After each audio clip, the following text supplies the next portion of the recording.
नमस्कार, आप देख रहे हैं GVN 24 न्यूज़ में आपके साथ अंजलि प्रसाद। बिहार में बढ़ते अपराध और बढ़ती महंगाई के खिलाफ लगातार सत्ता पक्ष के खिलाफ विरोधी पार्टी हमला कर रहे हैं। जी हां, हम मौजूद है गर्दनी बाग के धरना स्थल पर, जहां बिहार में बढ़ते अपराध और बढ़ती महंगाई के खिलाफ जागरूक जनता पार्टी धरना प्रदर्शन कर रही है और शांतिपूर्वक सरकार के खिलाफ नारेबाजी भी कर रही है।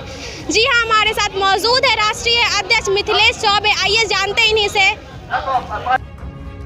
के बारे में। आप हमें बताएं। ये बिहार में बढ़ते हुए अपराध को कंट्रोल करने के लिए सरकार से एक अपील है इस धरना के माध्यम से, और भारत सरकार से और बिहार सरकार से ये बढ़ती हुई महंगाई के खिलाफ हम लोग धरना दिए हुए हैं, ताकि अपने इस धरना के माध्यम से सरकार का ध्यान आकर्षित करा करके आम जनजीवन की जो आर्थिक स्थिति के बोझ से जो लोग दब रहे हैं उनकी बोझ को कम किया जा सके और आम आदमी सही तरीके से जीवन यापन कर सके। जीवन यापन में सबसे बड़ी बात क्या होती है? भोजन, पानी।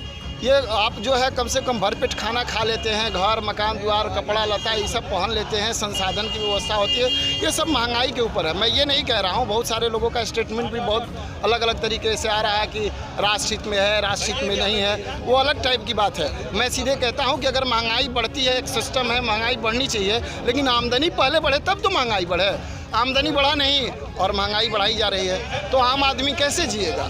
नहीं जी पाएगा आम आदमी। इसी के खिलाफ हम लोग धरना पर बैठे हुए हैं, जागरूक जनता पार्टी धरना पर बैठी हुई है और ध्यान आकर्षित कराने का प्रयास कर रहे हैं। एक तरफ जहां सरकार कह रही है कि अपराध नियंत्रण पर है, क्या आपको लगता है कि अपराध सही में नियंत्रण पर है? नहीं, लिखतम, बख्तम, करतम तीनों अलग अलग ही। सरकार अपने अगर मुंह से कह रही है कि नहीं अपराध कंट्रोल है, तो ये सरकार की जो रिपोर्ट आ रहे हैं कि नहीं, आज से 15 साल पहले 1,05,000 आपराधिक मामले जो है रिकॉर्ड नोट किए गए थे, डेटा में था।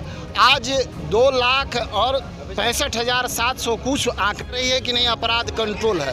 तो ये सरकार की जो रिपोर्ट आ रहे हैं कि नहीं, आज से 15 साल पहले 1,05,000 आपराधिक मामले जो है रिकॉर्ड नोट किए गए थे, डेटा में था।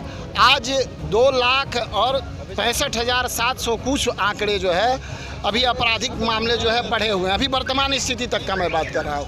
तो ये 15 वर्षों की जो ये आपराधिक रिकॉर्ड है, मैं अपने मुंह से तो नहीं दे रहा हूँ, ये तो सरकार के पोर्टल पर उपलब्ध है, इनके DGP के माध्यम से, इनके ही जो न्यायिक प्रक्रिया में या जो इसको कंट्रोल करने वाले लोग हैं, रिकॉर्ड करने वाले लोग हैं, वही डाटा प्रस्तुत कर रहे हैं।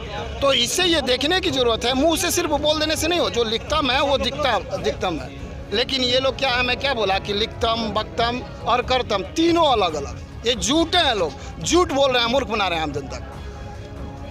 महंगाई भी चरम सीमा पर है, जैसे कि रोजमर्रा की जिंदगी पर लोगों को बुरी तरह से असर पड़ रहा है। इस पर क्या कहना चाहेंगे? इसी पर तो हम विरोध दर्ज करा रहे हैं, इसी पर तो हम धरना दिए हुए हैं कि महंगाई कम होनी चाहिए। अगर महंगाई बढ़ानी है तो पहले आप आमदनी बढ़ाइए, लोगों को नौकरी पेशा का संसाधन बढ़ाइए, लोगों को रोजगार दे करके उसकी आमदनी किस तरीके से बढ़ानी है, सबसे पहले इस पर सोचिए। कहाँ से अर्थोपार्जन होगा, उसके बाद ना खर्च की बात होगी।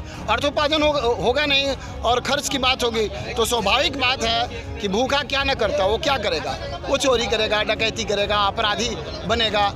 सभी लोग बर्दाश्त करके और भूखे मरने वाले नहीं हैं। यह मनुष्य जीव कुछ भी कर सकता है, भूखा कुछ भी कर सकता है, और इसका सबसे बड़ा आपराधिक रिकॉर्ड जो बढ़ रहा है ये भूखे लोगों के चलते बढ़ रहा है। हम मानते हैं कि अच्छा है, लेकिन 2-3-4% अगर मुद्रास्फीति बढ़े तो अच्छा है, न कि 30% और 40% बढ़े तो देश को गर्त में ले जाने के लिए 1 साल काफी है। 1 साल में जिस तरह से महंगाई बढ़ रही है, उस तरीके से अगर ये महंगाई बढ़ती जाए, कंट्रोल नहीं किया जाए, तो भारत सरकार की बाप के औकात नहीं है कि वो पूरे देश को संभाल सकेगा। वो समय आ जाएगा, क्राइम की सीमा इतनी बढ़ जाएगी कि भारत सरकार की पूरी तरह पुलिस प्रशासन, IG, DIG, SP क्राइम के सामने घुटने टेक देंगे, गारंटी है। आज हम बोल के जा रहे हैं, अगर इसका प्रूफ किसी को जानना हो तो जानने के लिए हमसे समझ ले, हम उसका पूरा एक्सप्लेन करके बताएंगे। इसका पहले जो केशर पांडे DGP साहब ने बोला था